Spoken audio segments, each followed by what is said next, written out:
ভার্সিটির প্রথম দিনের উত্তেজনা আর ভয় নিয়ে আয়ান মির্জা ভার্সিটির প্রধান ফটকের সামনে দাঁড়িয়ে আছে। চারপাশে নতুন বন্ধু বান্ধব সিনিয়রদের দলবদ্ধ আড্ডায় চলছিল। এত মানুষের ভিড়ে নিজেকে একটু হারিয়ে ফেলা মনে হচ্ছিল তার। এই যে ছোট ভাই, নতুন মনে হচ্ছে।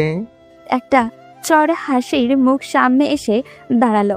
কয়েকজন ছেলেকে নিয়ে দাঁড়িয়ে আছে একজন সিনিয়র ভাই। আয়ান একটু লজ্জা পেয়েই বলল, জি ভাই, আজ প্রথম দিন। তখন সিনিয়ররা একে অপরের দিকে তাকিয়ে হাসলো। এরপর নাবিল নামের একটি সিনিয়র ভাই এগিয়ে এসে তাকে কাঁধে হাত দিয়ে বলল, ও, তোমার নাম কি ছোট ভাই? আমি আয়ান মির্জা। বাহ, সুন্দর নাম তো। শোনো আয়ান, ভার্সিটিতে টিকতে হলে কিছু নিয়ম আছে, বুঝেছো? আয়ান একটু ঘাবড়ে গেল। এমনিতেই সে একটু সহজ সরল, তার মধ্যে প্রথম দিন ভয়ে কাঁপতে কাঁপতেই বলল, কি নিয়ম ভাই? সিনিয়রদের প্রতি সম্মান দেখাতে হবে, বিশেষ করে র্যাগিং নিতে হবে হাসি মুখে। তখন পাশে থাকা একজন মেয়ে হাত দিয়ে আয়নের কাঁধে চাপ দিল। এরপর বেশ চওড়া হাসি দিয়ে বলল, চল আমাদের সঙ্গে ছোট ভাই, তোর জন্য স্পেশাল গিফট আছে। আয়ান কিছু বোঝার আগেই ওরা ওকে টেনে একটা নিরিবিলি জায়গায় নিয়ে গেল। আয়ান বেশ ভয় পেয়ে গেল। তখন মেয়েটা তার সামনে দাঁড়িয়ে হাসতে হাসতে বলল, শোন, আমাদের সামনে দাঁড়িয়ে এক পায়ে লাফাতে লাফাতে বল, আমি ভার্সিটির সবচেয়ে বোকা ছেলে। আয়ান হতভম্ব হয়ে গেল। মেয়েটা কি বলে? মেয়েটার কথা শুনে ছেলেগুলো মেয়েটার সাথে তাল মিলিয়ে আয়ান ভয়ে ভয়ে তাদের দিকে তাকিয়ে বলল, কিন্তু ভাই এটা তো। কিন্তু টিন্তু কিচ্ছু নেই, বল, নইলে আজকে তোর কলেজের জীবনের শেষ দিন বানিয়ে দিই।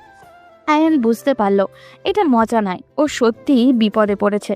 সে ভয়ে ভয়ে নিজের পা তুলে ফেলল। এখন কিছু বলতে যাবে, ঠিক তখনই হঠাৎ করে পিছন থেকে একটা কঠিন নারী কণ্ঠ শোনা গেল। এই থামো। সবাই চমকে পিছনে তাকালো। একজন লম্বা সুন্দরী মেয়ে সামনে এসে দাঁড়িয়েছে। পরনে একদমই সাদামাটা মার্জিত একটি শাড়ি, চোখে মুখে স্পষ্ট কঠোরতা। মেয়েটা রেগে ছেলে মেয়েগুলোর দিকে তাকিয়ে বলল, নাবিল, ছায়া, আরাফ, তোমরা কি জানো না জুনিয়রদের র্যাগিং করা এই ভার্সিটির নিয়ম বিরোধী?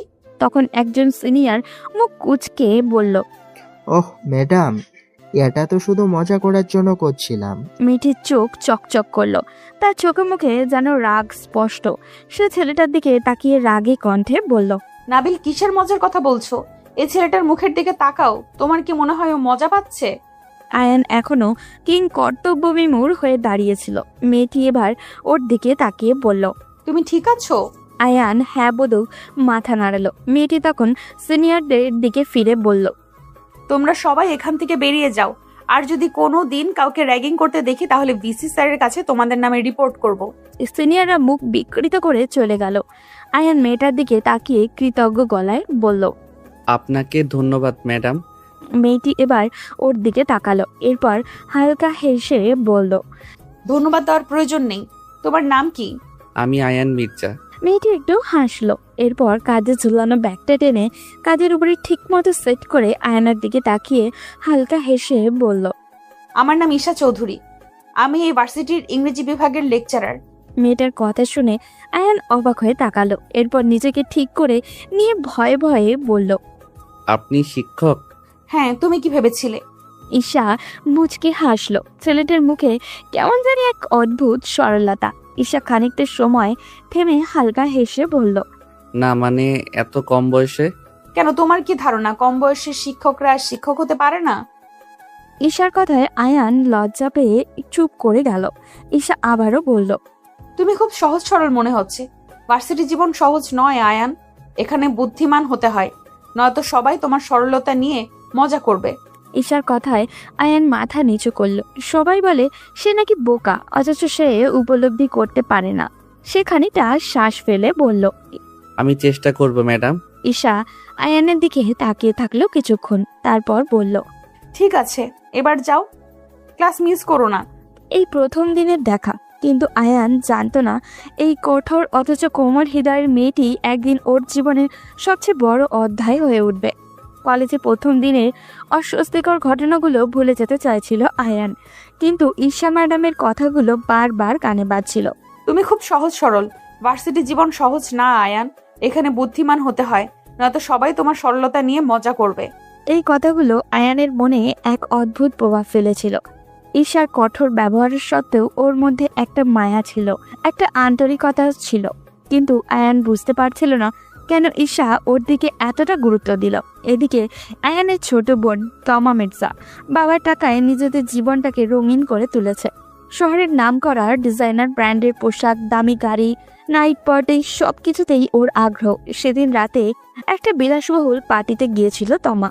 সেখানে পরিচয় হলো রাফি চৌধুরীর সঙ্গে। সম্পর্কে রাফি ঈশার ছোট ভাই। রাফিও ছিল ওর মতোই পাগলাটে, স্বাধীনচেতা আর ফুর্তিবাজ। রাফি এগিয়ে গেল তমার দিকে, এরপর হালকা হেসে প্রশ্ন করল। তুমি তমা মির্জা? তমা এক গ্লাস ওয়াইন হাতে নিয়ে একটু বাঁকা হাসলো। এরপর পাশে দাঁড়িয়ে থাকা রাফির দিকে দৃষ্টি নিক্ষেপ করে বলল, তুমি আমাকে চেনো? এই শহরে এমন কেউ নেই যে তোমাকে চেনে না প্রিন্সেস। হো রিয়েলি? তুমি কে? রাফি নিজের কোটের বোতাম খুলে আরাম করে বসলো। এরপর তমার দিকে দৃষ্টি নিক্ষেপ করে বলল, রাফি চৌধুরী। চৌধুরী গ্রুপের কথা শুনেছ? শুনে থাকলে আমার বাবার নামও হয়তো শুনেছ। তমার চোখ চকচক করে উঠল। সে একটু ভেবেই বলে উঠল, বিখ্যাত বিজনেসম্যান আরিফ চৌধুরী? একদম ঠিক ধরেছ। তমা একটু চুপ করে ওকে লক্ষ্য করলো। এই ছেলেটার মধ্যে একটা আলাদা আত্মবিশ্বাস ছিল, একটা খারাপ ছেলের অ্যাটিটিউড যেটা ওকে আকর্ষণ করেছে। তাহলে প্রিন্সেস আমাদের বন্ধুত্ব হবে? রাফির প্রস্তাবে তমা একটু ভাব নিয়ে বলল। হতে পারি, যদি তুমি পার্টি জমিয়ে দিতে পারো। তমার ইশারা বুঝে রাফি হেসে উঠে হাত বাড়িয়ে দিল। চলো তবে, আজ রাতটা আমাদের হবে। এভাবে শুরু হলো তমা আর রাফির সম্পর্ক, যেখানে কোনো নিয়ম কানুন ছিল না, শুধু উন্মাদনাই ছিল। পরদিন সকালে ইংরেজি ক্লাসে বসেছিল আয়ান। ঈশা ম্যাডাম এসে ক্লাস নিলেন, কিন্তু আজ তার ব্যবহার অন্যরকম ছিল। ঈশা সব স্টুডেন্টদের দিকে তাকিয়ে বলল, আজ আমরা এক নতুন বিষয় নিয়ে আলোচনা করব, ইমোশন অ্যান্ড লজিক। কারো কাছে কোনো প্রশ্ন আছে? আয়ান একটা কোণে বসেছিল। সে একটু দ্বিধা নিয়ে হাত তুলে বলল, ম্যাডাম, ভালোবাসায় কি ইমোশন বেশি দরকার নাকি লজিক? ঈশা চমকে তাকালো আয়ানের দিকে। আয়ান ভয়ে ভয়ে তার দিকে তাকিয়ে আছে দেখে কিছুক্ষণ চুপ করে থেকে মুচকি হেসে বলল, ভালোবাসা এক অদ্ভুত জিনিস আয়ান। এটা যদি ইমোশন দিয়ে বোঝো তাহলে অন্ধ হয়ে যাবে, আর যদি লজিক দিয়ে বোঝো তাহলে ভালোবাসাই হবে না। আয়ান অবাক হয়ে তাকিয়ে থাকলো ঈশার দিকে। ঈশার মনে হলো এই ছেলেটার সরল প্রশ্নটাই যেন ওর ভেতরের কিছু নাড়া দিয়ে গেল। ঈশা চৌধুরী সবসময় নিজের জীবনকে খুব হিসেবে রেখেছে। ক্লাস, গবেষণা, পরিবারের খেয়াল রাখা, এইসব বাইরে তেমন কিছুই জড়াতো না। কিন্তু এই আয়ান মির্জা নামের ছেলেটা ওর ভেতরে কিছু বদলে দিচ্ছিল। একটা 21 বছরের বোকাশোকা ছেলে যে নিজের সরলতা নিয়ে টেরও পায় না। কেন তাকে দেখলে ঈশার মনে অদ্ভুত এক অনুভূতি হয়। সেই অনুভূতি বন্ধুত্ব না, মায়া না, কিছু বিরক্তি, একটা কৌতূহল, আর কিছু একটা যাও নিজে ঠিক বোঝে না। দেখতে দেখতে দিন কাটছিল, আর আয়ান তার সরলতা আর প্রচণ্ড মেধা দিয়ে ঈশার মনে দাগ কাটছিল। এই তো সেদিন সকাল থেকে আকাশ কালো করে ঝড়ের ইঙ্গিত দিচ্ছিল। ভার্সিটির ক্লাস শেষ না হতেই বৃষ্টি নামলো। আয়ান ছাতা আনেনি। বিশাল ভার্সিটির গেটের সামনে দাঁড়িয়ে ঝাপসা বৃষ্টির দিকে তাকিয়েছিল। এমন সময় পেছন থেকে ঈশার কণ্ঠ শুনতে পেল। একা একা কি ভাবছো আয়ান? আয়ান চমকে পেছনে তাকালো। ঈশা ম্যাডাম ছাতা হাতে দাঁড়িয়ে, চোখে সেই চিরচেনা কঠোর দৃষ্টি। আয়ান হালকা হাসার চেষ্টা করে বলল, কিছু না ম্যাডাম, ছাতা আনিনি, তাই ভাবছি কখন বৃষ্টি কমবে। আয়ানের এই কথা বলতে গিয়েও যেন গলা শুকিয়ে যাচ্ছিল, যা দেখে ঈশার বড্ড হাসি পাচ্ছিল। ঈশা ভ্রুকুচকে তাকিয়ে বলল, তুমি এত বোকা কেন আয়ান? জি, আমাকে কিছু বললেন? তুমি জানো না ফেব্রুয়ারি মার্চের সময় হঠাৎ বৃষ্টি হতে পারে? আগে থেকে ছাতা আনতে পারতে না? আমি আসলে তেমন কিছু ভাবিনি। ঈশার বিরক্তির সঙ্গে দীর্ঘশ্বাসও ফেলল। তোমাকে আসলেই চালাক হতে হবে। তারপর হঠাৎ করে ঈশা নিজের ছাতাটা আয়ানের হাতে ধরিয়ে দিয়ে বলল, এই নাও, বাসায় যাও, আমি গাড়ি দিয়ে যাচ্ছি, আমার ছাতা লাগবে না। আয়ান অবাক হয়ে তাকালো। ম্যাম সেই শুরুর দিন থেকে তাকে বেশ সাপোর্ট করছেন, কিন্তু তার কেন জানি অজানা ভয় করে ম্যামকে দেখলে। আয়ান ঈশার দিকে তাকিয়ে বলল, কিন্তু ম্যাডাম, এটা আপনার ছাতা। ঈশা ঘুরে যেতে যেতে বলল, পরের দিন ক্লাসে ফেরত দিবে। এখন আর প্রশ্ন করো না, দেরি হয়ে যাচ্ছে, বাসায় যাও। আয়ান ছাতাটা হাতে নিয়ে কিছুক্ষণ চুপচাপ দাঁড়িয়ে থাকলো। এই রাগী মেয়েটার মধ্যে একটা অদ্ভুত রকমের কোমলতা আছে। সেটা কি সবাই দেখতে পায়, নাকি শুধু আয়ানই দেখে? ওদিকে তমা আর রাফির বন্ধুত্ব ধীরে ধীরে গাঢ় হয়ে উঠেছে। সপ্তাহে কয়েকবার তারা একসঙ্গে পার্টিতে যায়, শহরের দামি রেস্টুরেন্টে খায় আর নানান রকম বেহিসাবি মজায় ডুবে থাকে। কিন্তু আজকের রাতটা একটু আলাদাই। একটা ব্যাকগ্রাউন্ড মিউজিক বাজছিল। হালকা আলোয় রাফি আর তমা একটা লাউঞ্জে বসেছিল। তখন রাফি তমাকে প্রশ্ন করলো, আচ্ছা তমা, তুমি কখনো কারো প্রেমে পড়েছো? প্রেম? হাসালে রাফি, ওসব আমার জন্য না। আমিও ভাবতাম আমার জন্য প্রেম না, কিন্তু এখন মনে হয় কি মনে হয়? এটা আমার জন্য না হলেও হয়তো তোমার জন্য হতে পারে। রাফি একটু হেসেই বলল। তমা কিছু বলল না, শুধু রাফির চোখের দিকে তাকিয়ে রইল। ওর বুকের ভেতরে হালকা কিছু একটা কাঁপলো। কি অদ্ভুত মায়া আছে ছেলেটার মধ্যে। তমা নিজেও জানে না তার এই সম্পর্কের মানে কি বা কারণ কি। সে শুধু এটা জানে রাফি তার এই উদ্ভট জীবনের একটু ছায়া, যেখানে সে মানসিক শান্তি পায়। ওদিকে আয়ান নিজের মতো করে ইউনিভার্সিটিতে লাইফে অভ্যস্ত হওয়ার চেষ্টা করছিল। সময়ও কাটছিল বেশ দ্রুত গতিতে, কিন্তু ওর সরলতা আর বোকাশোকা স্বভাবের কারণে প্রায় নানান ধরনের বিপাকে পড়তে হতো। কিন্তু আজকের সন্ধ্যাটা ছিল সম্পূর্ণ অন্যরকম। আয়ান, বাবা তোমাকে ডাকছে। তমা দরজার সামনে দাঁড়িয়ে বিরক্তিকর গলায় বলল কথাটা। আয়ান বই থেকে চোখ সরিয়ে বলল, কেন ডাকছে একটু দেখে আয়। আমি কি তোমার সেক্রেটারি নাকি? নিজে গিয়ে দেখো। আয়ান কোনো রকমের শার্ট গায়ে দিয়ে নিচে নামলো। ড্রয়িং রুমে গিয়ে দেখে তার বাবা রফিক মির্জা একটা সিগারেট ধরিয়ে বসে আছেন, আর তার পাশে এক মাঝবয়সী ভদ্রলোক আর একটা মেয়ে বসে আছে। ভদ্রলোক মাথায় টাক পরা, কিন্তু চোখে মুখে দ্রুততার ছাপ স্পষ্ট, আর মেয়েটা অতিরিক্ত সাজগোজ করা, বেশ উগ্র স্বভাবের মনে হলো আয়ানের কাছে। রফিক মির্জা আয়ানকে দেখে বললেন, এসো আয়ান, পরিচিত হও, উনি রাকিব সাহেব, আমার ঘনিষ্ঠ বন্ধু, আর এটা ওনার মেয়ে সাইরা। আয়ান ভদ্রতার খাতিরে মাথা নাড়িয়ে বলল, আসসালামু আলাইকুম আঙ্কেল, ভালো আছেন? রাকিব সাহেব কিছু বলতে যাবেন তার আগেই তার মেয়ে সাইরা একটা রহস্যময় হাসি দিয়ে বলল, আমার কিন্তু তোমাকে খুব ভালো লেগেছে আয়ান। আয়ান মোটেও এমন লাগাম ছাড়া কথা শুনে একটু অস্বস্তি অনুভব করলো। রাকিব সাহেব হেসে বললেন, আসলে আয়ান, আমরা শুধু এখানে আড্ডা দিতে আসিনি, একটা গুরুত্বপূর্ণ আলোচনা আছে। আয়ান কিছু বুঝলো না, চুপচাপ তার বাবার দিকে তাকালো। রফিক মির্জা সিগারেট হাতে নিয়ে বললেন, তোমার জন্য একটা বিয়ের প্রস্তাব এসেছে আয়ান। সাইরাকে আমি ছোটবেলা থেকেই চিনি, ও তোমার জন্য পারফেক্ট ম্যাচ। আয়ানের মাথায় যেন বজ্রপাত হলো। এটা কি বলছে তার বাবা? সে এখন কিছুতেই বিয়ে করতে পারবে না। আর এই মেয়েকে তো কখনোই না। যে মেয়ে প্রথম দেখায় মুরব্বীদের সামনে এমন লাগামহীন কথা বলতে পারে, সে পরে না জানি কি করবে। তাই আয়ান সরাসরি বলল, বিয়ে? আমি এখনই বিয়ে করতে চাই না বাবা। আয়ানের কথায় রাকিব সাহেব একটু হেসেই বললেন, তোমার বাবা আর আমার দীর্ঘদিনের বন্ধুত্ব, আমাদের পরিবারের সম্পর্ক যদি আত্মীয়তায় গাঁথা হয়, তাহলে এটা দুপক্ষের জন্যই ভালো হবে আয়ান। আয়ান কি জবাব দিবে ভেবে পারছে না। তখন সাইরা তার সামনে এসে কানের কাছে মুখ নিয়ে ফিস ফিস করে বলল, তোমার বাবা তো বললেন তুমি একটু বোকাশোকা, কিন্তু আমার তো তোমাকে বেশ আকর্ষণীয় লাগছে। তখন আয়ানের বাবা আর রাকিব সাহেব মিলে জোর করে দুজনকে আলাদা কথা বলার জন্য পাঠালেন। আয়ান সায়রাকে নিজের রুমে নিয়ে গেল। সায়রা আয়ানের দিকে তাকিয়ে ধীরে ধীরে বলল, আয়ান, তুমি কি জানো, আমার কিন্তু ভালো ছেলেদের পছন্দ না, আমি খারাপ ছেলেদের বেশি পছন্দ করি। আয়ান হতভম্ব হয়ে গেল। এই মেয়েটার কি মাথায় কোনো সমস্যা আছে, নাকি শুরু থেকে কেমন অদ্ভুত ব্যবহার করছে? আয়ান তখন সায়রার দিকে তাকিয়ে অবাক হয়ে বলল, আপনি ঠিক কি বলতে চাইছেন আমি বুঝিনি। সায়রা একটা চোরা হাসি দিয়ে বলল, আমার জন্য একজন স্বামী না, একজন অ্যাডভেঞ্চারের পার্টনার দরকার। আমি যে আমার হাজবেন্ড রাতে শহর ঘুরবে আমার সঙ্গে, দামি হোটেলে রাত কাটাবে, আর স্রেফ বউ নয়, আমাকে অন্যভাবে খুশি রাখতে পারবে। তুমি কি তেমন কিছু পারবে আয়ান? আয়ানের মুখ গম্ভীর হয়ে গেল।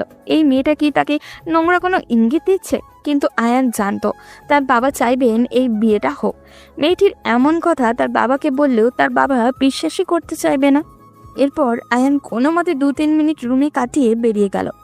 সায়রার কথাগুলো আয়ানের কানেই বাজছিল। তুমি কি আমাকে অন্যভাবে খুশি রাখতে পারবে আয়ান? এটা কেমন ধরনের প্রস্তাব? আয়ান প্রচন্ড অস্বস্তিতে পড়ে গিয়েছিল। তার বাবা যে তাকে বিয়ের জন্য চাপ দেবেন সেটা সে আন্দাজ করেছিল, কিন্তু এই মেয়েটার ভাবভঙ্গি একদমই স্বাভাবিক ছিল না। খাবার শেষে চা নিয়ে সবাই সোফায় বসেছেন। তখন রাকিব সাহেব গম্ভীর কণ্ঠে বললেন, আয়ান, এই বিয়েটা শুধু তোমার জন্য না, আমাদের দুই পরিবারের জন্যও দরকার। তোমার বাবা চান তুমি সায়রার সঙ্গে সংসার করো। আয়ান কিছু বলতে যাবে তার আগে রফিক মির্জা একটা শ্বাস ছেড়ে বললেন, আমি চাই তুমি রাজি হও আয়ান। তুমি কি বুঝতে পারছো এটা আমাদের পরিবারের জন্য কতটা গুরুত্বপূর্ণ? সারা জীবন বাবার মুখের শব্দে না করা আয়ান আজ বাবার উপরে চরম বিরক্ত। সে উঠে দাঁড়িয়ে বলল, বাবা, আমি এখনই বিয়ে করতে চাই না। আর করলেও আমি এমন কাউকে বিয়ে করতে পারবো না যার চিন্তা ভাবনা আমার মতো না, যেখানে প্রেম ভালোবাসা কিচ্ছু থাকবে না। আয়নের কথায় সবাই চমকে গেল। সায়রা একটা কৌতুক মিশ্রিত হাসি দিয়ে আয়নের সাথে কাঁধে হাত রেখে বলল, ওফ আয়ান, তুমি তো ভীষণ বোরিং। তুমি কি আসলেই জানো প্রেম কাকে বলে? প্রেম মানে আমার এইসব ফালতু বিষয় নয়। আমি আমার জীবন সঙ্গীর মধ্যে সততা আর ভালোবাসা খুঁজি, দেহ সুখ নয়। আয়নের এমন অস্বাভাবিক ব্যবহারে রফিক মির্জা এবার বেশ চটে গেলেন। গলা শক্ত করে বললেন, যা বললাম তা মেনে নাও। এটা শুধু তোমার সিদ্ধান্ত না, পুরো পরিবারের ব্যাপার। আয়ানের রাগ হতে লাগলো, কিন্তু সেটা প্রকাশ করলো না। সবার সামনে বাবার মুখের উপর কথা বলতে চায় না সে, তাই চুপচাপ উঠে চলে গেল নিজের রুমে। এরপর রফিক মির্জা আশ্বস্ত করলেন তার বন্ধুকে যে তিনি আয়ানকে রাজি করাবেন। এরপর তারা বেরিয়ে গেলেন। অন্যদিকে তমা আর রাফির জীবন সম্পূর্ণ অন্য গতিতে গিয়ে চলছিল। সেদিন রাতের এক পার্টিতে তমা একটা দামি ওয়াইনের গ্লাস হাতে নিয়ে বসেছিল। রাফি পাশেই ছিল, চোখে সেই চিরচেনা আত্মবিশ্বাসী দৃষ্টি। রাফি জানতো আয়ানের ব্যাপারে এবং তমাও রাফির পুরো পরিবারের সবার ব্যাপারে খুব ভালো করে জানতো। রাফি মুচকি হেসে তমাকে বলল, আচ্ছা, তোমার ভাইকে জানে তুমি এইভাবে রাত কাটাও? তমা কাঁধ ঝাঁকালো। এরপর রাফির দিকে তাকিয়ে বলল, শোনো রাফি, আমি আমার জীবনে কাউকে হস্তক্ষেপ করতে দিই না, সেটা আমার বাবা হোক বা ভাই। আমার লাইফ আমি কাটাবো। তবে তুমি কি জানো তোমার বোন ভার্সিটিতে একটা বোকাশোকা ছেলেকে পছন্দ করেছে? সত্যি? হিসাবও প্রেমে পড়েছে? হয়তো, কিন্তু সে সেটা স্বীকার করবে না। আমার একটা ফ্রেন্ড ওই ভার্সিটিতে পড়াশোনা করে, সে ওই দিন পার্টিতে বললো কথাটা। যাক, এসব বাদ দাও, পার্টি এনজয় করো। রাফি এবার গম্ভীরভাবে তমার দিকে তাকায়। মেয়েটা কেমন জানি ছন্ন ছাড়া, হয়তো পরিবারের চাপে তার উপর নেই, তাই স্বাধীন জীবন কাটাতে কাটাতে একটু বেশি স্বাধীন হয়ে গেছে। রাফি ওয়াইনের গ্লাসে একটা চুমুক দিয়ে তমাকে প্রশ্ন করল, আচ্ছা তমা, সেদিন বলেছিলে তোমার ভয় হয়েছে, এটা কেন? আমাদের সম্পর্ক যে একদিন সত্যি হয়ে যাবে এটা ভেবে? তমা মুখ ফিরিয়ে নিল। ও জানতো রাফির সঙ্গে কাটানো প্রতিটি মুহূর্তই ওর কাছে সত্যি হয়ে উঠেছে, কিন্তু রাফি কি কখনো সিরিয়াস হবে? ওর মনে এরকম ভয় কাজ করছিল বেশ কয়েকদিন ধরে। পরদিন সকালবেলা ক্লাস শুরু হবার কিছুক্ষণ আগেই ভার্সিটির ক্যাম্পাসে হাঁটছিল আয়ান। মাথা নিচু করে হাঁটছিল বলে বুঝতে পারেনি সামনে কে দাঁড়িয়ে আছে। এই বোকা ছেলে, কোথায় যাচ্ছ? হঠাৎ পরিচিত রাগী গলাটি শুনে থমকে গেল আয়ান। চোখ তুলে তাকাতেই চোখ পড়ল ঈশা ম্যাডাম দাঁড়িয়ে আছে, হাতে কয়েকটা বই। তার চোখ মুখে সেই চিরচেনা কঠোরতা, কিন্তু কণ্ঠস্বরে যেন কোথাও মৃদু এক কোমলতা লুকিয়েছিল। আয়ান ধীর পায়ে সামনে গিয়ে বলল, ম্যাডাম, আমি তো ক্লাসে যাচ্ছি। এটা ক্লাসে যাওয়ার সময়? এখনো 30 মিনিট বাকি ক্লাসের। আয়ান মুচকি হাসলো। মানে আমি কি বেশি আগে চলে এসেছি ম্যাম? হ্যাঁ, বেশি আগে। তোমার মতো সরল ছেলেরা কখনো দেরি করে না, সবকিছু পারফেক্টলি করতে চায়, কিন্তু জীবন পারফেক্ট হয় না আয়ান। আয়ান ম্যামের কথা বুঝলো না, কিন্তু মাথা নাড়িয়ে হালকা হেসে বলল, জানি ম্যাডাম, কিন্তু আপনি কেন আমাকে এসব বলছেন? ঈশা একটু থেমে গেল। ওর ইচ্ছে করছিল সরাসরি বলে দিবে, তুমি আমার কাছে স্পেশাল, কিন্তু সে নিজেকে আটকালো। এরপর হালকা গলা পরিষ্কার করে বলল, আচ্ছা আয়ান, ধরো তুমি যদি কারো জন্য গুরুত্বপূর্ণ হয়ে ওঠো, তখন কি করবে? আয়ান অবাক হয়ে বলল, কি রকম গুরুত্বপূর্ণ? মানে কেউ যদি তোমার জন্য অকারণে চিন্তা করে, তোমাকে দেখে হাসে, তোমার খুনসুটি খেয়াল রাখে, তাহলে তুমি কি ভাববে? ঈশার কথায় আয়ান হাঁ করে তাকিয়ে তারপর কিছুক্ষণ ভেবে বলল, হয়তো সে আমাকে পছন্দ করে। ঈশার ঠোঁটের কোণে একটা রহস্যময় হাসি ফুটে উঠল। এরপর আয়ানের দিকে কেমন জানি এক অদ্ভুত দৃষ্টি নিক্ষেপ করে আস্তে করে বলল, তাহলে যদি আমি বলি আমি তোমার খুঁটিনাটি খেয়াল রাখি? আয়ান এবার পুরোপুরি হকচকিয়ে গেল। ম্যামের এমন কথার মানে কি? সে তৎক্ষণাৎ বলল। মানে ম্যাম, আপনি কি বলতে চাইছেন? ঈশা একটু হেসে বলল, মানে আর কিছু না, তুমি বোকা, ক্লাসে এসো, সময় হয়ে গেছে। বলে ঈশা ভিতরে চলে গেল। কিন্তু তার মনে হচ্ছিল সে আয়ানকে কিছুটা হলেও নিজের অনুভূতি বুঝিয়ে দিতে পেরেছে। অন্যদিকে আয়ান দাঁড়িয়েই রইল। ঈশা ম্যাডামের কথাগুলো মাথার মধ্যে ঘুরপাক খাচ্ছিল। উনি কেন আমার এত খেয়াল রাখেন? উনি কি আসলেই ধুর, আমি এসব কি ভাবছি? উনি আমার শিক্ষক, আমাকে একটু খেয়াল রাখতেই পারেন। এই চিন্তাটা মাথা থেকে সরিয়ে সে ক্লাসে ঢুকে গেল। ঘটনা ক্লাসে শেষ হওয়ার পর আয়ান ক্যাম্পাসের লাইব্রেরিতেই বসেছিল। মাথায় হাজারটা চিন্তা করছিল। সাইরার অদ্ভুত প্রস্তাব, বাবার চাপ আর ঈশার আজকের কথাগুলো। ঈশা কি সত্যিই ওর প্রতি আলাদা কিছু অনুভব করে, নাকি সে শুধু ওকে প্রোটেক্ট করতেই চায়? তবে এত চিন্তার মধ্যে ঈশার উপস্থিতি যেন সব কিছু অন্যরকম করে দেয়। এই আয়ান, কথাটা শুনে চমকে উঠল সে। চোখ উঠিয়ে তাকাতেই দেখলো ঈশা ম্যাডাম একদম সামনে দাঁড়িয়ে। চোখ মুখে সেই পরিচিতি কঠোরতা থাকলেও ঠোঁটের কোণে যেন এক ধরনের মিষ্টি হাসি লেগে আছে। একা একা কি ভাবছো? আমি কি অনুমান করতে পারি? আয়ান ভ্রু কুঁচকে বলল, আপনার অনুমান হয়তো ভুল হবে। ও, আমি তো জানতাম না যে তুমি এত রহস্যময়। আমি রহস্যময়ী নই ম্যাডাম, আমি শুধু একটু বিভ্রান্ত। তা তোমার বিভ্রান্তের কারণ কি আমি? ঈশা সোজাসুজি প্রশ্ন করলো। আয়ান একটু চুপ করে রইল। তারপর আস্তে করে বলল, হয়তো, হয়তো না। আচ্ছা, আমি যদি বলি তুমি আমার বিশেষ ছাত্র? মানে অন্য ছাত্রদের মতো তোমাকে দেখি না আমি। তোমার বোকাশোকা স্বভাব, তোমার মেধা সবকিছু আলাদা। তোমার খেয়াল রাখার ইচ্ছে হয়। আয়ান কিছু বলতে চাচ্ছিল, কিন্তু ঈশা তার দিকে এক দৃষ্টিতে তাকিয়ে বলল, আর তাছাড়া আমি তো চেয়েছি তোমাকে একটু চালাক বানাতে, বুঝলে? এবার আয়নের মাথা আরো ঘুরপাক খেতে লাগলো। এদিকে তমা ও রাফি ধীরে ধীরে একে অপরের জীবনে অবিচ্ছেদ ও অংশ হয়ে উঠছিল। প্রথমে শুধু পার্টি, মদ, ফুর্তি ছিল তাদের সম্পর্কের কেন্দ্রবিন্দু, কিন্তু এখন তমা প্রথমবারের মতো অনুভব করছিল রাফির প্রতি ওর একটা টান তৈরি হয়েছে। একদিন রাতে তমা ও রাফি শহরের এক দামি ক্লাবে বসেছিল। তখন তমা হঠাৎ করে রাফির হাত ধরে বলে উঠল, আচ্ছা রাফি, তুমি কি কখনো জীবন নিয়ে সিরিয়াস হবে? তোমার কথার মর্ম রাফি হয়তো বুঝতে পারল। আজ তোমার চোখে সে অদ্ভুত এক গভীরতা লক্ষ্য করলো, যেটা দেখে রাফি হাসলো। সিরিয়াস? তুমি আর আমি কি সিরিয়াস হওয়ার মতো? আমি জানি না, কিন্তু এখন তো খেলাটা সত্যি হচ্ছে, তাই না? রাফি এবার একটু গম্ভীরভাবেই তোমার চোখের দিকে তাকালো। এরপর সন্দিহান সুরে বলল, তুমি কি আমাকে ভালোবাসতে শুরু করেছো তোমা? তমা কিছুক্ষণ চুপ করে থাকলো। তারপর আস্তে করে বলল, হয়তো। যদি সত্যি ভালোবাসো তাহলে আমি পালাতে পারবো না তোমা। তমা কিছু বলল না, শুধু হাতটা আর শক্ত করে ধরল। এদিকে সাইরা ধীরে ধীরে বুঝতে পারছিল আয়ান তাকে এড়িয়ে চলার কারণ শুধু তার নিজস্ব অনাগ্রহ নয়, বরং অন্য কিছু। তাই সে সিদ্ধান্ত নিল আর সে আয়ানের ভার্সিটিতে আয়ানকে ফলো করতে করতে যাবে।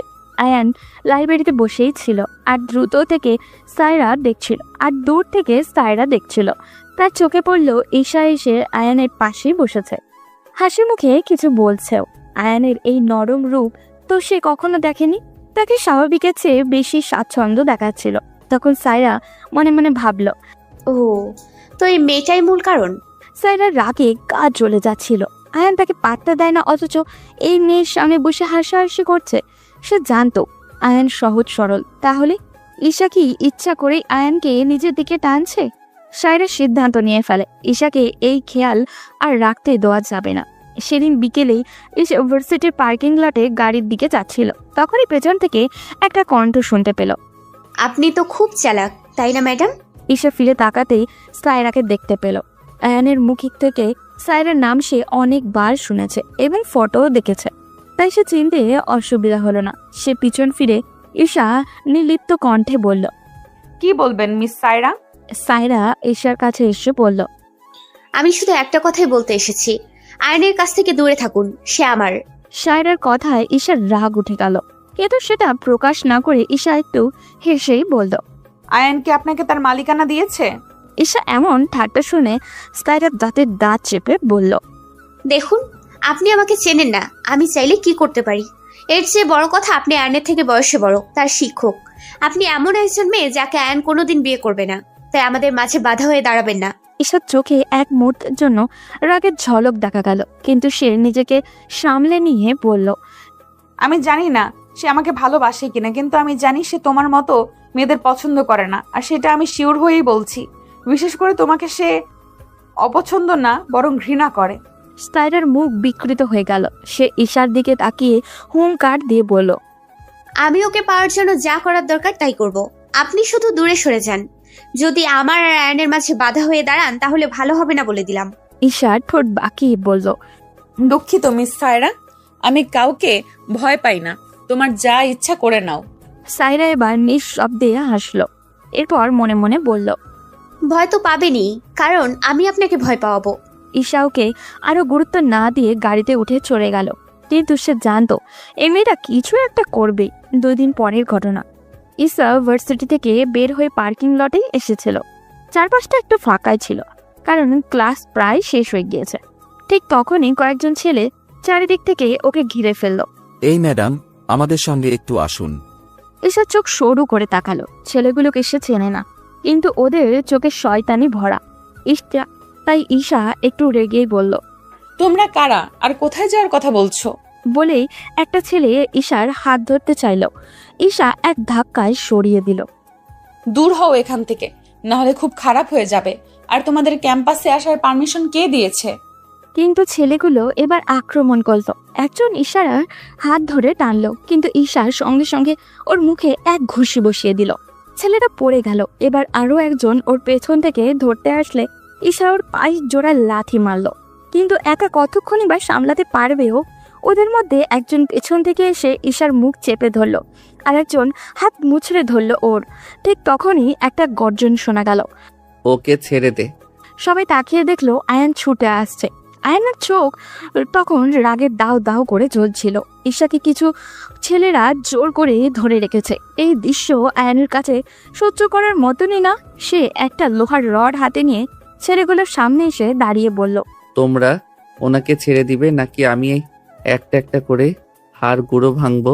ছেলেগুলো প্রথমে একটু ঘাবড়ে গেল, কিন্তু তারপর ওদের লিডারটা এগিয়ে এলো। আয়ানের দিকে তাকিয়ে তাচ্ছিল্য করে বলল। ওই বেটা, বেশি চালাকি করবি না, নিজের রাস্তা দেখো। আমরা কতজন দেখেছিস? আয়ান কোনো উত্তর দিল না। ওর রাগ এবার পুরোপুরি সীমা ছাড়িয়ে গেছে। এক মুহূর্তের মধ্যেই সামনে দাঁড়িয়ে থাকা ছেলেটার উপরে লোহার রড দিয়ে আক্রমণ করলো। ছেলেটা মাটিতে গড়িয়ে পড়লো। আয়ান রাগে ফুঁসতে লাগলো।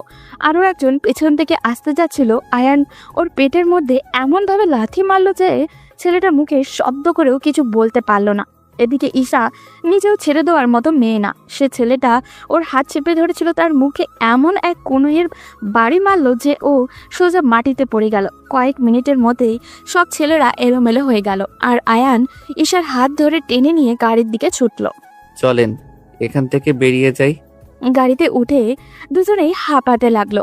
ঈশা হঠাৎ আয়ানের দিকে তাকিয়ে বলল। আয়ান, তুমি এত সাহসী হয়ে উঠলে কবে? আয়ান চোখ সরিয়ে নিয়ে বলল। যখন দেখলাম আপনার বিপদ হয়েছে। ঈশার ঠোঁটের কোণে একটু হাসি ফুটে উঠল। সে আয়ানের দিকে তাকে মিষ্টি করে হেসে বলল। আমাকে রক্ষা করার জন্য ধন্যবাদ আয়ান। ছাত্র হিসেবে আপনাকে রক্ষা করা আমার দায়িত্ব ম্যাম। ঈশা চুপ করে রইল, কিন্তু মনে মনে বুঝতে পারলো এই ছেলেটা আর আগের মতো সহজ সরল নেই। ওর জন্য সে অনেক কিছু করতে পারে। এদিকে সায়রা যখন খবর পেল যে ঈশা রক্ষা পেয়ে গেছে, তখন সে রাগে সমস্ত কিছু ছুঁড়ে ফেলে দিল।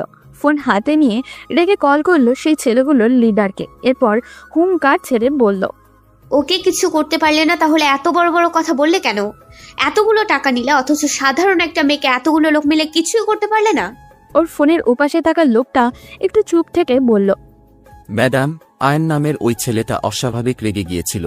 একটা লোহার রড নিয়ে এসে কাউকে দাঁড়াতে দেয়নি। আপনি নিজেই তা বলেছিলেন যাতে ছেলেটার গায়ে হাত না তুলি।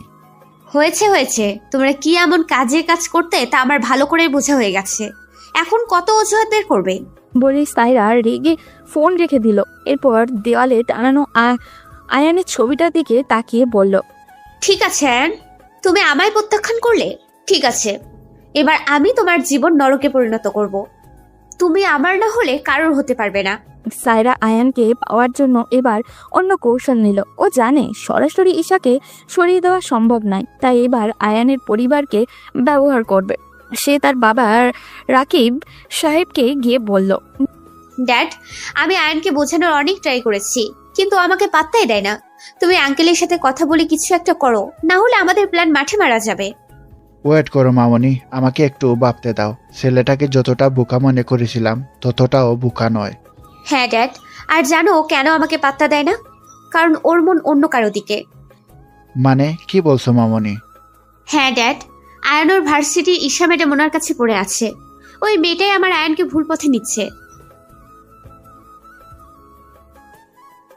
রাকিব সাহেব চুপচাপ শুনলেন, তারপর বললেন, আয়ানের বাবার সঙ্গে কথা বলবো আমি। এই ব্যাপারটা মেনে নেওয়া যায় না। আয়ান আমার সোনার ডিম পাড়া হাঁস। ওকে হাতছাড়া করা মানে আমাদের হাত থেকে সবকিছু ছুটে যাওয়া। হ্যাঁ ড্যাড, তুমি তাড়াতাড়ি কিছু একটা করো, কারণ তোমার এমনিতেই ফ্যামিলি, বাবা মা এসব থেকে অনেক দূরে। তাই আয়ানকে আমাদের টার্গেট করতে হবে। বলে সায়রা মুচকি হাসল। রাকিব সাহেব নিজের প্ল্যান সাজাতে লাগলেন। এদিকে এরপরের কয়েকদিন আয়ান ও ঈশার সম্পর্ক আরো গভীর হতে লাগলো। যদিও আয়ান এখনো ওর অনুভূতি স্বীকার করতে রাজি না, কিন্তু ঈশা বারবারই ওকে বুঝিয়ে দেওয়ার চেষ্টা করছিল। একদিন লাইব্রেরিতেই বসে ঈশা আয়ানের দিকে তাকিয়ে বলল, আয়ান, তুমি এখনো বোঝোনি তাই না? কি বোঝার কথা বলছেন ম্যাম? আয়ান বইয়ের পাতা উল্টাতে উল্টাতে বলল কথাটা। ঈশা আয়ানের কাজ ঘেঁষে বসে বলল, তুমি আমার জন্য কতটা গুরুত্বপূর্ণ আর আমি তোমার জন্য, এটা কি তুমি ফিল করতে পারো না আয়ান? ম্যাম, আমরা একসঙ্গে থাকতে পারবো না, এটা আপনি আমার থেকে আরো ভালো জানেন, এবং পরিস্থিতি সম্পর্কে আমার থেকে আপনি ভালো জ্ঞান রাখেন। আমরা কেন এক হতে পারবো না আয়ান? এর কারণ কি? আমি তোমার শিক্ষক। কেবল সেই কারণে না, আপনি আমার থেকে বয়সে বড়। আমাদের সমাজ এটা মেনে নেবে না। ঈশা আয়ানের হাত ধরে বলল, আয়ান, আমি শুধু এটা জানতে চাই, তুমি কি আমাকে ভালোবাসো? আয়ান এবার কি জবাব দিবে খুঁজে পাচ্ছে না। ঈশাকে তার ভালো লাগে না এটা বললে মিথ্যা হবে। ঈশাই আয়ানের জীবনের প্রথম নারী যাকে আয়ানের মনে ধরেছে, কিন্তু নিজেদের অবস্থানের কথা চিন্তা করে আয়ান কিছুক্ষণ চুপ করে থেকে বলল, আমি জানি না ম্যাম। ঈশা আয়ানের চোখের গভীরতা হয়তো বুঝলো, তাই একটু মুচকি হেসে বলল, আজ না বুঝলেও একদিন ঠিকই বুঝবে। এদিকে সবার আড়ালে তমা ও রাফির সম্পর্ক ক্রমেই গাঢ় হতে লাগলো। রাতে তারা দুজন গাড়িতে শহরের বাইরে বেড়াতে গিয়েছিল। তমা গাড়ির বাইরেই দাঁড়িয়ে আকাশের দিকে তাকিয়ে বলল, রাফি, আমরা কি পৃথিবীতে শুধু জীবন নিয়ে খেলতে এসেছি নাকি নাকি নাকি আমরা সত্যিই ভালোবেসে ফেলেছি একে অপরকে? তমার এমন কথায় রাফির বেশ ভালো লাগে। সে বারবার তমার মুখ থেকে এগুলো শুনতে চায়। তমা যে তার সাথে মিশে আস্তে আস্তে অন্যান্য বন্ধুদের সঙ্গ ত্যাগ করছে, এটা রাফির বেশ ভালো লাগে। সে তমার মুখ থেকে প্রশান্তির কথাটা শোনার জন্য আরো বলল, তুমি কি সত্যি আমার প্রেমে পড়েছো তোমা? উত্তরটা এতদিন হয়তো হলেও এখন আমি হ্যাঁ বলবো। আমি সত্যি মনে হয় তোমার প্রেমে পড়ে গেছি, কিন্তু সেটা প্রকাশ করতে পারছি না। রাফি এবার তার চিবুক ধরে বলল, তাহলে শোনো, আমিও প্রথম দেখায় তোমার মধ্যে হারিয়ে গেছি তোমা। এতদিন অপেক্ষা ছিলাম তোমার শিকার অব্দির। তমা কিছু বলল না, শুধু রাফির বুকে মাথা রাখলো। রাতের এই আকাশ তাদের এই স্নিগ্ধ সম্পর্কের গোপন সাক্ষী হয়ে থাকলো। এদিকে সকালবেলা ভার্সিটিতে আসার জন্য রেডি হয়ে ব্রেকফাস্ট টেবিলে গেল ঈশা। তখন তার বাবা মা এবং রাফিকে দেখতে পেল অলরেডি তারা বসে নাস্তা শুরু করে দিয়েছে। রাফির মধ্যে পরিবর্তন দেখে ঈশার বেশ ভালো লাগছে, কারণ রাফি আগে খুবই ছন্নছাড়ার জীবন লিড করত। দুপুর 12টার আগে বললেও ঘুম থেকে উঠতো না। তাই ঈশা একটু দুষ্টুমি করে বলল, কি ব্যাপার, রাজপুত্র দেখি আজকাল সকাল সকাল ঘুম থেকে উঠে সবার সাথে ব্রেকফাস্ট করে, এর কারণ কি? ঈশার কথায় রাফি একটু লজ্জা পেয়েও নিজেকে সামলে নিয়ে বলল, তোর কি বলিস? আমি কি নিজের জীবন গুছিয়ে নেওয়ার ট্রাই করতে পারি না? বাহ, মাথার সুবুদ্ধিগুলো দেখছি আস্তে আস্তে খুলতে শুরু করেছে, বেশ ভালো। এরপর তারা একসাথে ব্রেকফাস্ট শুরু করলো। ঈশা বেশ কিছুক্ষণ থেকে লক্ষ্য করছে তার বাবা মা একে অপরের কিছু একটা নিয়ে জোরাজুরি করছেন। তা দেখে ঈশা নিজে থেকে বলল, কি ব্যাপার আব্বু আম্মু, তোমরা কি কিছু বলবে? ঈশার বাবা আরিফ চৌধুরী তখন নিজেকে সামলে নিয়ে আমতা আমতা করে বললেন, দেখো মা, আমরা তো তোমাকে কোনো কিছুতেই বাধা দেইনি। লাইফে যা করতে চেয়েছো তাই করতে দিয়েছি। এবার আমরা চাইছিলাম তোমার বিয়েটা দিয়ে দিতে। তুমি যদি রাজি থাকো তাহলে আমার বন্ধু সাজ্জাদ সাহেবের ছেলে রোহানের সাথে আমরা তোমার বিয়ের ব্যাপারে কথা এগিয়ে নিব। বাবার কথায় ঈশার মাথায় রাগ চড়ে গেল। এই রোহান ছেলেটিকে তার পিছু ছাড়বে না। সে রেগে নিজের বাবার দিকে তাকিয়ে বলল, বাবা, আমি তোমাকে আগেও বলেছি আমি এখন বিয়ের জন্য প্রস্তুত না। প্লাস আমি এটাও বলেছি যে আমার জীবন আমি কার সাথে কাটাবো সেটা আমি ডিসাইড করব। তাহলে তোমরা শুধু শুধু সময় নষ্ট করছো কেন? ঈশার কথায় এবার ঈশার মা রিমা চৌধুরী রেগে বললেন, তোমাকে তো আমরা যথেষ্ট সময় দিয়েছিলাম, কিন্তু তুমি তো কিছু করছো না। আজ পর্যন্ত বিয়ের ব্যাপারে তোমার কোনো ইন্টারেস্ট তো দেখলাম না। সময় কি আসছে না যাচ্ছে? তোমার বয়সী মেয়েদের 2-3টা করে সন্তান আছে। উফ মা, তোমাদের নিয়ে আমি কি করব বলো তো? তোমরা এখনো সেই আদিম যুগে পড়ে আছো। বাদ দাও তো, আমি কথা দিচ্ছি খুব শীঘ্রই তোমাদের আশা পূরণ করব। আমরাও তো সেই একই কথা বলছি। তুই হ্যাঁ বললে আমরা রোহানের বাবার সাথে কথা এগিয়ে রাখতাম। ঈশা তার মাকে কিছু বলতে যাবে তার আগেই রাফি মাঝখান থেকে তার মাকে বলল, মা, তোমার কথা ভুল হচ্ছে। এটা রোহান নয়, বরং আয়ান হবে। এটা একটু কারেকশন করে নাও, দেখবে সব বিদ্যুৎ বেগে এগিয়ে যাবে। রাফির কথায় ঈশা হা হয়ে গেল। সে রাফির দিকে তাকিয়ে দেখে রাফি দুষ্টু কেমন হাসছে। তখন রিমা চৌধুরী অবাক হয়ে বললেন, তুই এসব কি বলছিস রুহু? রোহানের নাম আবার আয়ান কোন দিন হলো? হো মা, তোমাকে নিয়ে আর পারলাম না। রোহানের নাম রোহানি আছে, আমি সেটা বললাম। সেটার বিস্তারিত তুমি তোমার মেয়ের কাছ থেকে শুনে নিও। আমি বরং যাই, একটু পর এখানে বোম ব্লাস্ট হবে। এসব আমি সামলাতে পারবো না। তবে ভালোই হবে মির্জা বাড়ির ছেলে যখন চৌধুরী বাড়ির মেয়ের সাথে করে। বলে রাফি চলে গেল। ঈশার বাবা মা দুজনই হতবাক হয়ে শুধু তাকিয়েছিলেন। তখন রিমা চৌধুরী বললেন, যা বাবা, তোদের আজকালকার ছেলে মেয়েদের কথার আগামাথা কোনো কিছুই আমি বুঝি না। সে আয়ান হোক আর রোহান হোক, বেঁচে থাকতে নিজের মেয়েকে একটা ভালো ছেলের হাতে তুলে দিয়ে যেতে পারলেই আমাদের শান্তি। বয়স তো আর কম হলো না, শরীরটা আগের মতো নেই। কোন দিন আমরা বুড়ো বুড়ি মরে যাই কে জানে। উফ মা, তোমাকে নিয়ে আর পারলাম না। থাকো, আমি গেলাম, আমার ক্লাস আছে। বলেই সে খাবার রেখে উঠে বেরিয়ে গেল। ভার্সিটিতে পৌঁছানোর পর ঈশার মন খারাপ ছিল। তার মায়ের কথাও সত্য, বয়স তো আর কম হলো না। তবে তার মেজাজ চূড়ান্তভাবে খারাপ হয়ে যায় যখন সে আয়ানকে ক্যাম্পাসের করিডোরে দাঁড়িয়ে এক মেয়ের সঙ্গে গল্প করতে দেখে। ঈশা কিছুক্ষণ দাঁড়িয়ে পর্যবেক্ষণ করলো। মেয়েটি আয়ানের দিকে হেসে হেসে কথা বলছে, আর আয়ানও কিছুটা লজ্জা পেয়েছে। কিন্তু ঈশার সহ্য হলো না এইসব। সে রাগান্বিত ভঙ্গিতে সামনে গিয়ে বলল, আয়ান, তুমি কি করছো এখানে? আয়ান হতভম্ব হয়ে ঈশার দিকে তাকালো। ঈশার সেই চিরচেনা রাগী ফেসটা দিকে আমতা আমতা করে বলল, আমি ম্যাম শুধু গল্প করছিলাম।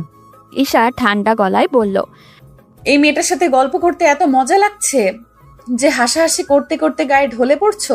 মেয়েটি ভ্যাবাচাকা খেয়ে তাকিয়ে রইল, কিন্তু ঈশা তাকে পাত্তাই দিল না। হঠাৎই ঈশা আয়ানের দিকে হাত টেনে ধরে বলল, আমার সাথে চলো। ম্যাম, কোথায় যাব? চলো বলেছি। ম্যাম, আপনি পাগল হয়ে গেছেন নাকি? এইভাবে আমাকে টেনে গাড়িতে তুললেন কেন? হ্যাঁ, তোমার জন্য আমি পাগল।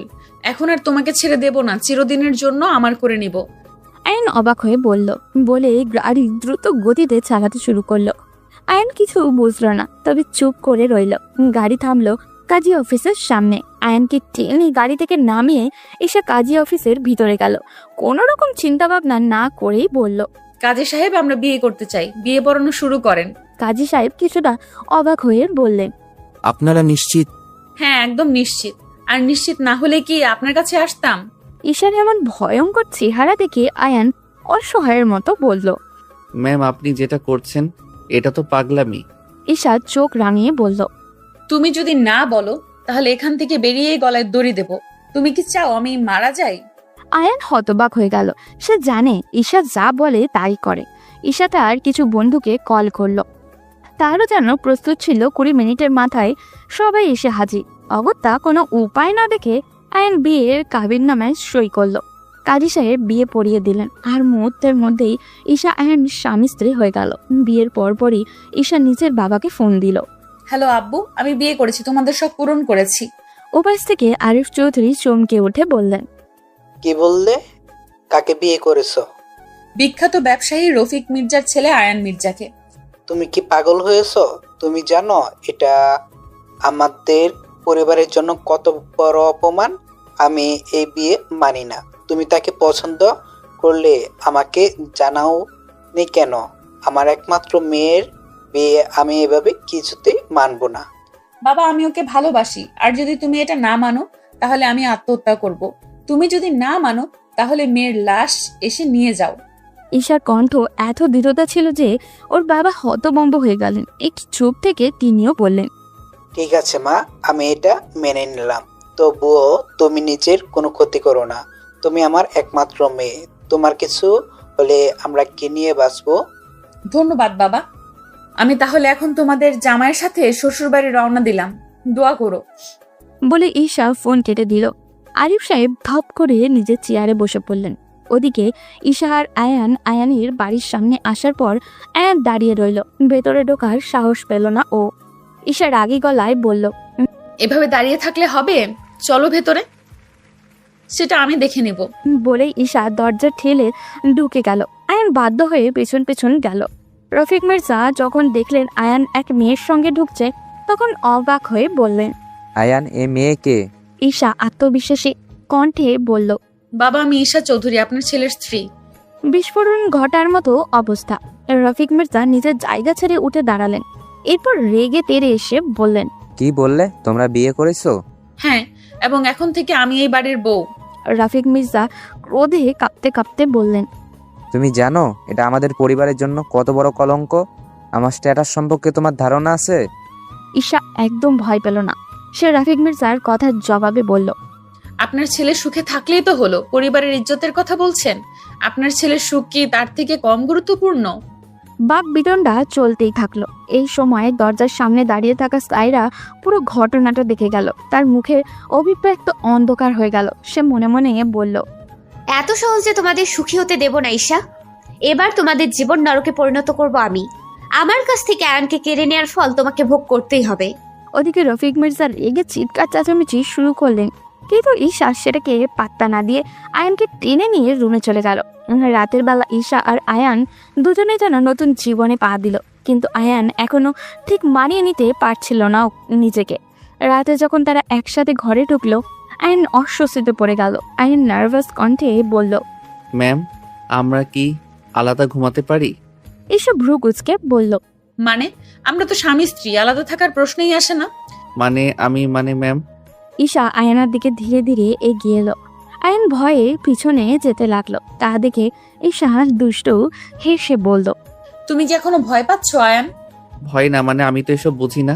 আয়ান মাথা নিচু করলো। ঈশা হাসলো। তারপর আয়ানের চিবুক ধরে বলল, তোমার কিছু বুঝতে হবে না, শুধু আমাকে বিশ্বাস করো, আমি সব ঠিক করে দিব। আয়ান কিছু বলতে পারলো না। ঈশা ধীরে ধীরে ওর কাছে এলো। আয়ানের চোখে চোখ রাখলো। আমি তোমার স্ত্রী আয়ান, তুমি কি আমাকে স্বীকার করো না? করব, কিন্তু তাহলে আর কোনো কিন্তু নয়, আজ থেকে তুমি শুধু আমার আয়ান। এই বলে ঈশা আয়ানকে শক্ত করে জড়িয়ে ধরল। আয়ানের বুকের ধুকপুকানি বেড়ে গেল। সে জানতো না কি করবে। ঈশা ওর ঠোঁটের কোণে মিষ্টি একটা চুমু দিল। তারপর ফিস ফিস করে বলল, আজ আমি তোমাকে আমার সমস্ত সংশয় থেকে মুক্তি দিব। তবে তাদের রাতটা কাটলো স্বপ্নের মতো। পরের দিন রাত গভীর। রাকেশ সাহেব নিজের বন্ধুর বিলাসবহুল বাড়ির গেস্ট রুমে বসে সিগারেট টানছেন, আর তার সামনে বসে আছে সায়রা। সায়রা ঠোঁট বাঁকিয়ে বলল, ড্যাড, তুমি বলেছিলে কাজটা খুব সহজ হবে, কিন্তু এখন তো দেখি ঈশা সব গুলিয়ে দিয়েছে। রাকিব সাহেবের চোখে মুখে রহস্য। তিনি ধীর গলায় বলল, সব ঠিক হয়ে যাবে সায়রা। আমি জানি রফিক মির্জার পুরো সম্পত্তি আয়ানের নামে, আর আয়ান যদি তোমাকে বিয়ে করে তাহলে সেই সম্পত্তির মালিক তুমিও হবে। একবার বিয়ে করে গেলে আমরা ধীরে ধীরে ওর বাবাকে সরিয়ে দিয়ে পুরো ব্যবসা দখলে নিতে পারবো। সায়রা চোখ সরু করে বলল, কিন্তু ড্যাড, এখন তো সে ঈশাকে বিয়ে করে নিয়েছে, কিভাবে আয়ানকে আমার করব? রাকিব সাহেব হেসে বললেন, আমি রফিক মির্জার সাথে কথা বলেছি, সে কখনো এই বিয়ে মানবে না। তার একটাই স্বপ্ন, তাকে সমাজে সম্মানজনকভাবে দেখতে হবে, আর তার ছেলে যেন তার কথা শুনে, আর তার সেই অহংকারের সুযোগটাই আমরা নেব। সায়রা একটু ভেবে বলল, তাহলে ড্যাড আমাকে এখন কি করতে হবে? তোমাকে আয়ানের সামনে নিজেকে দুর্বল মেয়ে হিসেবে উপস্থাপন করতে হবে। তোমাকে এমনভাবে নাটক করতে হবে যেন সে ভাবতে শুরু করে যে তুমি তার জন্য পাগল। তার বিয়ে হয়ে যাওয়ায় তুমি খাওয়া ঘুম সব ভুলে পাগল হয়ে গেছো। একবার সে একটু দুর্বল হলেই আমরা রফিক মির্জার প্রেসারে তাকে তোমার দিকে টেনে আনবো। সায়রার ঠোঁটের কোণে একটা শয়তানি মার্কা হাসি ফুটে উঠল। এবার তাহলে আয়ন শুধু আমার হবে। কিন্তু তারা বুঝতে পারেনি দরজার ওপাশে দাঁড়িয়ে একজন সব শুনছিল। ঈশা এসেছিল সায়রার সাথে কথা বলে সব মিটমাট করে সুন্দর একটা সমাধানের দিকে যেতে। কিন্তু এদের বাবা মেয়ের কথা শুনে সে আকাশ থেকে পড়ল। ঈশা মুখ শক্ত করে দাঁড়িয়েছিল। সে এক মুহূর্তে দেরি না করে ফোন বের করে সব রেকর্ড করতে লাগলো। এরপর হাততালি দিয়ে ঘরে প্রবেশ করতে করতে বলল, বাহ বাহ, তো তোমরা আয়ানকে ফাঁদে ফেলার এই বাপ বেটি মিলে এই পরিকল্পনা করছো, তাই তো? ঈশার কণ্ঠ শুনে সায়রা আর রাকিব সাহেব চমকে উঠল। সায়রা বসা থেকে দাঁড়িয়ে পড়ল। তুমি এখানে কি করছো? তোমাদের আসল রূপ দেখতে এসেছি। রাকিব সাহেব বুঝে গেল ঈশা তাদের প্ল্যান শুনে ফেলেছে, তাই সে ঈশার দিকে এগিয়ে এসে চোখ সরু করে বলল, তুমি যদি আমাদের ফাঁসানোর কথা ভেবে থাকো তাহলে ভুল করছো মিসেস ঈশা।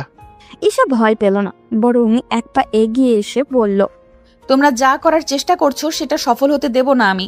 আয়ন শুধু আমার, এবং আয়নের ফ্যামিলি আমার ফ্যামিলি। ঈশার চোখে আগুন দেখে সায়রার গলা শুকিয়ে গেল। ঈশা তাদের বাবা মেয়ের দিকে আঙুল তুলে বলল, নেহাত তোমরা আমার শ্বশুর মশাইয়ের অতিথি, না হলে এখনই ধাক্কা দিয়ে এই বাড়ি থেকে বের করে দিতাম। খুব সাবধান, আজকের পর থেকে এরকম জঘন্য পরিকল্পনার কথা চিন্তা করলেও তোমাদের বাবা মেয়ের জীবনের শেষ আমি দেখে ছাড়বো। বলে ঈশা নিজের রুমে চলে আসলো। সে ভেবেছিল হয়তো সায়রা আয়ানকে ভালোবাসে, তাই হয়তো পাগলামি করতে পারে, কিন্তু এরা তো টাকার লোভে এই বাড়িতে এসেছে। ঈশা রুমে বসেই নিজের ফোনে রেকর্ড করা অডিও বারবার শুনছিল। তার রাগ যেন দাও দাও করে জ্বলছিল। ওদিকে সায়রা পুরো রাত তার বাবার সাথে বসে নতুন পরিকল্পনা করছিল। সায়রা রেগে তার বাবাকে বলল, ঈশাকে সরাতে হবে বাবা। এবার শুধু চালাকি করলে হবে না, এমন কিছু করতে হবে যাতে আয়ন নিজে ওই মেয়েকে ডিভোর্স দিয়ে আমাকে বিয়ে করতে রাজি হয়।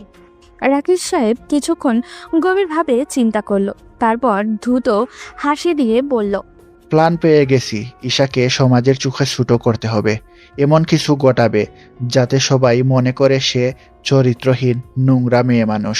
2 দিন ভালো মতো কাটলো নানান ঝামেলায়। 3য় দিন সকালে ভার্সিটিতে গুজব ছড়িয়ে পড়ল প্রফেসর ঈশার চারিত্রিক কোনো সমস্যা আছে। ছাত্রছাত্রীরা ফিস করতে লাগলো। কেউ বলল সে নাকি একজন ছাত্রের সাথে সম্পর্ক রাখে, আবার কেউ বলল সে নিজের ক্ষমতা খাটিয়ে ছাত্রদের নিয়ন্ত্রণ করে। সায়রা আর তার লোকেরা এই গুজব চারিদিকে ছড়িয়ে দিল। তবে চূড়ান্ত আঘাতটা আসলো তখন, যখন ভার্সিটির নোটিশ বোর্ডে কিছু এডিট করা ছবি ঝুলিয়ে দেওয়া হলো, যেখানে দেখানো হয়েছে ঈশা এক ছেলের সাথে ঘনিষ্ঠ অবস্থায়। পুরো ক্যাম্পাস জুড়ে হইচই পড়ে গেল। একজন শিক্ষকের এরকম ব্যবহার, এটা তো লজ্জাজনক। ঈশা ভার্সিটিতে প্রবেশ করে যখন এইসব শুনলো, তখন তার হাত পা কেমন জানি ঠান্ডা হয়ে গেল। অফিস রুমে অন্যান্য শিক্ষকরাও তার দিকে এমন অদ্ভুত দৃষ্টি দিয়ে তাকাচ্ছিল। ঈশা তখন সবার দিকে তাকিয়ে বলল, এই ছবিগুলো মিথ্যে, ফেক, কেউ ইচ্ছে করে এডিট করেছে। বিশ্বাস করুন আপনারা, এগুলো মিথ্যে। কিন্তু কেউ তার কথা বিশ্বাস করল না। ঈশার এক মুহূর্ত সেখানে না দাঁড়িয়ে কান্না করে বাসার দিকে রওনা দিল। কিন্তু ছাত্রদের মাঝে বিদ্রোহ শুরু হয়ে গেল। ভার্সিটির উচ্চপদস্থরা জরুরি মিটিংও ডাকলো। এদিকে আয়ান যখন এইসব শুনলো, তখন তার মস্তিষ্ক কাজ করছিল না। এটা কিভাবে সম্ভব? ঈশা কখনো এমন কিছু করতেই পারে না।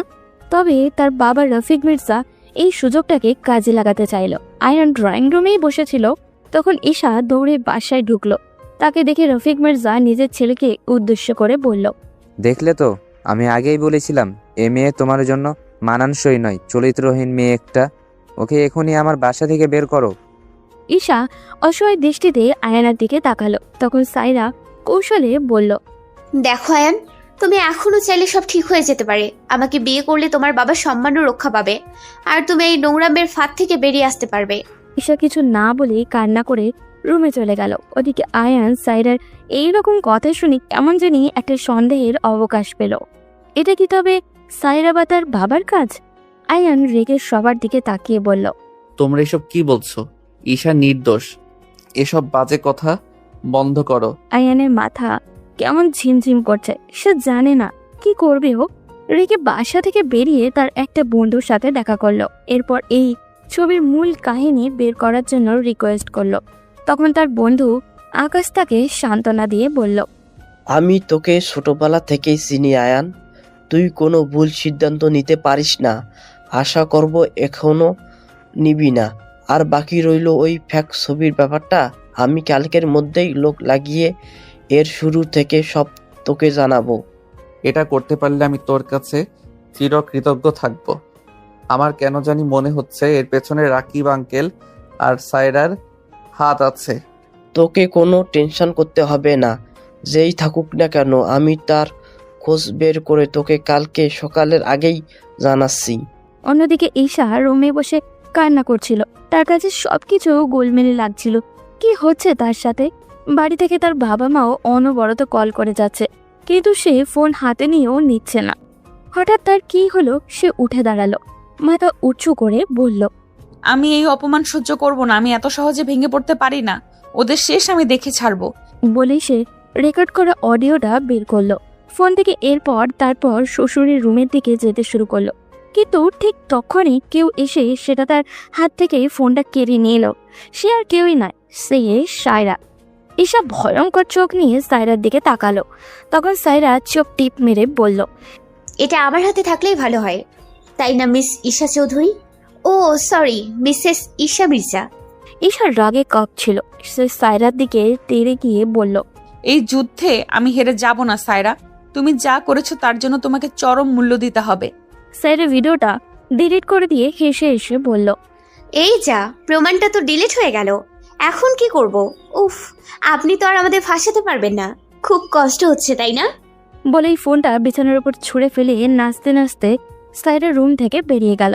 ওদিকে পরের দিন ভার্সিটির হেল্প ডেস্ক, ছাত্রছাত্রীদের বিশাল ভিড়, শিক্ষকদের কড়া দৃষ্টি, সব মিলিয়ে পরিস্থিতি খুবই ভয়াবহ। অধ্যক্ষ সবাইকে নিয়ে হল রুমে বসলেন। এরপর মাইকে ঘোষণা দিলেন, আজকে মিটিং অন্তত জরুরি। প্রফেসর ঈশা চৌধুরীর বিরুদ্ধে গুরুতর অভিযোগ উঠেছে। আমরা চাই তিনি নিজেকে নির্দোষ প্রমাণ করুন, না হলে আমাদের কঠোর সিদ্ধান্ত নিতে হবে। কারণ এতে কবে আমাদের ভার্সিটির সম্মান নষ্ট হচ্ছে। ছাত্রছাত্রীদের মধ্যে ফিসফিসানি চলছিল। ঈশা আর তার বাবা চুপচাপ দাঁড়িয়েছিল। ইউনিভার্সিটির প্রশাসনিক অনেক কর্তা ব্যক্তিরাও এসেছেন। সায়রাও এই মজা মিস করতে চাইছিল না, তাই সেও উপস্থিত। তখন ছাত্রছাত্রীদের থেকে অপরকে বলছিল, এইসব বড় লোকের মেয়েদের উপর বিশ্বাস নেই, সত্যিও তো হতে পারে। ঈশা সবার সামনে দাঁড়িয়ে, চোখ দুটো রাগে জ্বলছে ওর, কিন্তু ঠোঁট শক্ত। এই অপমান তার সহ্য হচ্ছে না। তখন রফিক মির্জা সেখানে উপস্থিত হলেন। সবাই তাকে চিনে। তিনি সবার সামনে এসে মাথা নিচু করে দাঁড়ালেন।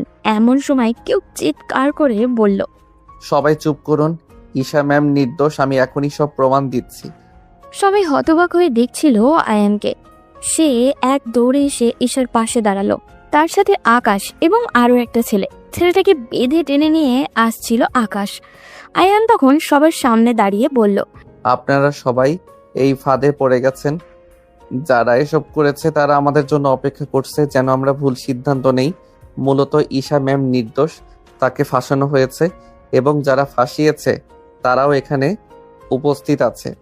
ভার্সিটির অধ্যক্ষ অবাক হয়ে তাকালেন আয়ানের দিকে। এরপর বললেন, আয়ান, তুমি কি বলতে চাচ্ছ? আমি বলতে চাই এই ছবিগুলো এডিট করা, আর আমি সেটা প্রমাণ করতে পারবো। সবাই অবাক হয়ে গেল। আয়ান তখন আকাশকে ইশারা করলো। আকাশ ছেলেটাকে টেনে সবার সামনে নিয়ে আসলো।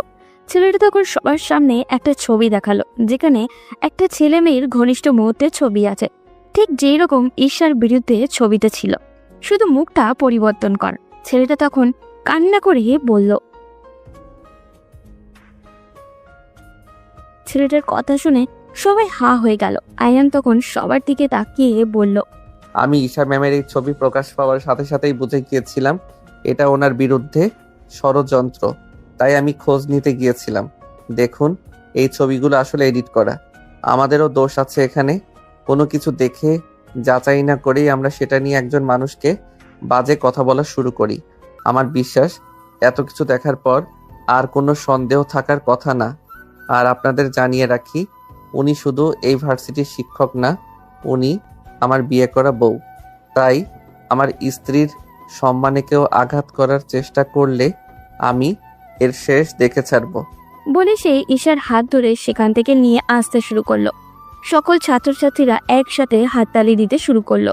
সায়রার মুখ ফ্যাকাশে হয়ে গেছে, কিন্তু অধ্যক্ষ ততক্ষণে কঠোর গলায় বললেন, এখন পরিষ্কার যে ঈশা চৌধুরীর বিরুদ্ধে ওঠা অভিযোগ মিথ্যে। বরং যারা এই কাজ করেছে তাদের বিরুদ্ধে আমরা কঠোর ব্যবস্থা নেব। আমাদের ভার্সিটির শিক্ষকের অপমানিত করার ফলাফল রাকিব সাহেব এবং তার মেয়েকে ভোগ করতে হবে। আমি এখনই মানবমহামারীর মামলায় করব। সবাই হাততালি দিতে লাগলো। এদিকে আয়ান ঈশাকে নিয়ে বাসায় চলে আসলো। ঈশা আজ নতুন এক আয়ানকে চিনল, যাকে সে আগে কোনো দিনও দেখেনি। রুমে এসে আয়ান রাগে ফুঁসতে শুরু করলো। এবার ঈশা ধীরভাবে আয়ানের দিকে তাকিয়ে বলল, আয়ান, তুমি আমার জন্য এত বড় কাজ করলে, অথচ আমি জানতামও না। আয়ান ঈশার কাছে এসে মাথা নিচু করে বলল, ম্যাম, আমি জানি না কেন এমন হয়, তবে আপনার দিকে কেউ আঙ্গুল তুললে সে আঙ্গুল আমার ভেঙে দিতে ইচ্ছে করে। আমি চাই না কেউ আপনার কোনো ক্ষতি করুক। ঈশা গভীরভাবে তাকিয়ে থাকলো। তার চোখে এক অন্যরকম আলো ফুটে উঠল। ওদিকে সব ছাত্রছাত্রীরা ঘিরে ধরে রাকিব সাহেব এবং সায়রাকে পুলিশের হাতে হস্তান্তর করলো। রাতের বেলা মির্জা ম্যানশনের ড্রয়িং রুমে আয়ানের বাবা রফিক মির্জা বসেছিলেন। তিনি আজ সারাদিনের ঘটনাগুলো ভেবে প্রায় পাগল হয়ে যাচ্ছিলেন। মাথার যন্ত্রণা বেড়ে যাচ্ছিল ওনার। তিনি এমনিতেই অসুস্থ, তার শরীরে রক্তশূন্যতা রয়েছে, ডাক্তার অনেক আগেই বলেছে। তিনি হঠাৎ সোফায় বসে থাকা তমাকে উদ্দেশ্য করে বললেন, মা, তমা, আমার জন্য একটু পানি আনো। কিন্তু তমা তখন ফোনে ব্যস্ত। বাবার কথা তার কানে যায়নি। সে কানে হেডফোন গুঁজে বন্ধুদের সাথে গ্রুপ কলে আড্ডা দিচ্ছে। এমন সময় হঠাৎ করে রফিক মির্জার মাথায় এবং বুকে প্রচণ্ড ব্যথা শুরু হলো। তিনি শ্বাস নিতে পারছিলেন না, সোফা থেকে পড়েও গেলেন। এবার তমা লক্ষ্য করলো তার বাবার দিকে। বাবাকে এভাবে পড়ে যেতে দেখে তমা ভয় পেয়ে গেল। বাবা, বাবা তুমি ঠিক আছো? বাবা কথা বলো। ঠিক তখনই সিঁড়ি বেয়ে ঈশার নিচে নামছিল। রফিক সাহেবকে মাটিতে পড়ে থাকতে দেখে দৌড়ে আসলো। বাবা, তোমা, বাবা কি হয়েছে? জানি না ভাবি, হঠাৎ করে পড়ে গেলেন সোফা থেকে, এরপর থেকে কোনো কথা বলছে না। ঈশা এক মুহূর্ত দেরি না করে আয়ানকে ডাক দিল। আয়ান, তাড়াতাড়ি নিচে এসো, বাবা অসুস্থ হয়ে পড়েছেন। রাতের অন্ধকারে গাড়ি ছুটে চলল হাসপাতালের দিকে। তমা কান্না করছে। রফিক সাহেবকে এমার্জেন্সিতে নেওয়া হলো। ডাক্তাররা পরীক্ষা করে জানালেন রোগীর অবস্থা সংকটাপন্ন। শরীরে রক্ত শূন্যতা এবং তার মধ্যে অধিক প্রেশার নেওয়ায় সেন্সলেস হয়ে পড়েছেন তিনি। দ্রুত রক্তের প্রয়োজন। ডাক্তার রক্তের গ্রুপ চেক করে আয়ানের কাছে এসে বললেন, মিস্টার আয়ান, বি পজিটিভ রক্তের প্রয়োজন। অনেক রাত হয়ে গেছে, এখন পাওয়া কঠিন। পরিবারের কেউ কি দিতে পারবেন? আয়ান অসহায়ের মতো চারপাশে তাকালো। তার রক্তের গ্রুপ তো বি পজিটিভ না। ঠিক তখনই ঈশা এক ধাপ এগিয়ে এসে বলল, ডাক্তার, আমার রক্তের গ্রুপ বি পজিটিভ, আমি রক্ত দিব। তবুও আমার বাবাকে আপনি সুস্থ করে তুলুন। সবাই বিস্ময় তাকালো তার দিকে। ডাক্তার অনুমতি দেওয়ার পর ঈশা রক্ত দিতে চলে গেল। রক্ত দিয়ে আসার পর পুরো হাত ঈশা আর তমা আয়ানকে জড়িয়ে ধরে কেঁদেছে। সকাল 8টার দিকে রফিক মির্জা ধীরে ধীরে চোখ খুললেন। আয়ান, তমা আর ঈশা তার পাশে বসেছিল। আমি এখন কোথায়? আপনি এখন বিপদমুক্ত, কিন্তু আপনাকে আরও কিছুদিন বিশ্রামে থাকতে হবে মিস্টার মির্জা। আপনাকে আমি আগেও বলেছি, রক্তের প্রয়োজন আপনার। আপনি কখনো আমার কথায় পাত্তা দেননি। কাল রাতে যদি আপনার ছেলের বউ রক্ত না দিত, কি একটা অবস্থা হতো। এখন থেকে নিজের শরীরের প্রতি যত্নশীল হন। বলেই ডাক্তার বেরিয়ে গেলেন। রফিক মির্জার দৃষ্টি ঈশার দিকে গেল।